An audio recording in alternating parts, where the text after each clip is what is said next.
A gente vai continuar nesse tema porque é uma das notícias mais importantes do dia, mas temos agora uma outra notícia muito importante que chega do exterior, mais precisamente sobre a guerra no Oriente Médio. Os Estados Unidos acabam de anunciar um cessar-fogo entre Israel e Líbano. Uma nota conjunta foi divulgada pelo Departamento de Estado depois de uma reunião trilateral com representantes americanos, israelenses e libaneses. O texto afirma que os dois lados concordaram em implementar o cessar-fogo e avançar para criar zonas controladas pelas Forças Armadas libanesas sem a presença do Hezbollah. E segue dizendo que as medidas vão permitir o avanço rumo a um acordo de paz abrangente. Israel e Líbano também se comprometeram em manter as negociações. Essas conversas devem ser retomadas ainda este mês, no dia 22, com a mediação dos Estados Unidos. Fundamental colocar nessa conversa, mais uma vez, o nosso analista de internacional, Lorival Santana. Nesse conflito, Israel e Líbano já tinham acertado um cessar-fogo e a gente viu que durou pouquíssimo tempo. Quem garante que agora é para valer, Lorival? Exatamente, eu ia dizer isso. A nossa audiência tem todo o direito de sentir um déjà vu. É a segunda vez nesse processo que isso é anunciado, exatamente com os mesmos atores, né? O governo do Líbano, o governo de Israel e o governo americano. Quem é que está faltando aí? O Hezbollah, naturalmente. Quer dizer, o Hezbollah já disse, ontem mesmo eu estava ouvindo um dirigente do Hezbollah dizendo, olha, a gente não aceita o nosso desarmamento, o desarmamento do grupo, como uma decisão externa. Isso tem que ser uma negociação entre o Hezbollah e o governo libanês, sem interferência de outros países. E é disso que se trata, quer dizer, e é por isso que Israel fala assim, tá bom, onde é que eu tenho que assinar aí?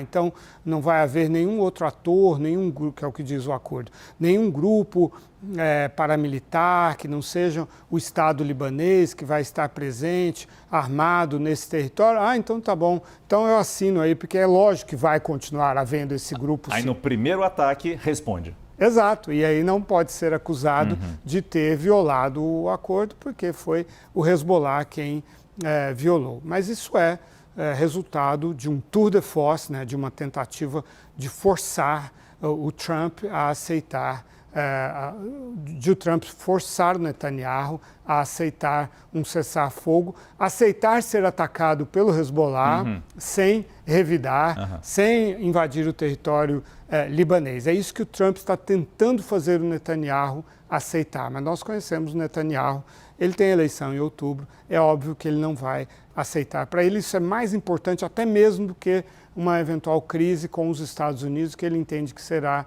passageira. Mas se a gente quiser levantar o foco e olhar de forma mais estratégica, esse é um dos ganhos do Irã em toda essa guerra. Israel, antes desses bombardeios contra o Irã, no dia 20, que começaram 28 de fevereiro, Israel tinha ganhado uma enorme dominância sobre o Oriente Médio a partir da reação que teve aos atentados de 7 de outubro do Hamas, de 2023. E perdeu essa dominância para o Irã, porque o que o Irã tem agora que ele não tinha antes?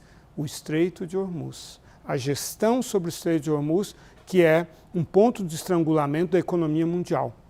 E isso tem um impacto direto sobre a política doméstica americana e leva então o Trump a mudar a relação dele com o Netanyahu, que o induziu a esse ataque contra o Irã. E hoje ele chama então o Netanyahu de louco e assume que chamou de louco por insistir nesses ataques contra o Líbano. Ora, mas do ponto de vista do Netanyahu, ele está apenas seguindo a agenda dele, que tem eleição em outubro, eu vou mais uma vez vencer como o único político israelense capaz de proteger a nação israelense de seus inimigos que o cercam, né? Só que para o Trump o jogo é completamente diferente e até a base republicana, sem falar na democrata, que antes tinha um enorme apreço e adesão às teses israelenses, estão se distanciando, porque estão sentindo que os interesses são divergentes. No entanto, o Líbano é um caso muito complexo e o Netanyahu tem condições de trabalhar esse tabuleiro de uma forma que nenhum outro ator consegue trabalhar. E o Irã também. O Irã olha para isso, como um ponto de honra, mais um ponto para demonstrar que venceu a guerra contra os Estados Unidos e contra Israel, dizendo o seguinte: eu não aceito a reabrir o Estreito de Hormuz e nem sequer negociar com os Estados Unidos enquanto o Hezbollah estiver sob ataque. Então agora você tem realmente um quadro extremamente complexo que compromete qualquer processo de negociação em relação ao próprio Estreito de Hormuz. Lorival Santana já trouxe alguns pontos que vamos mostrar ao longo dessa edição. Por exemplo, quando Donald Trump admitiu hoje numa entrevista que realmente chamou Benjamin Netanyahu de loucos, referindo a toda a onda de ataques israelenses ali no Líbano. E também esse outro ponto de como essa guerra pode ficar mais difícil de ser solucionada. Essa guerra, como eu me refiro, Irã e Estados Unidos ali no Oriente Médio, tendo como centro, claro, o Estreito de Hormuz. Muito obrigado, Lorival Santana.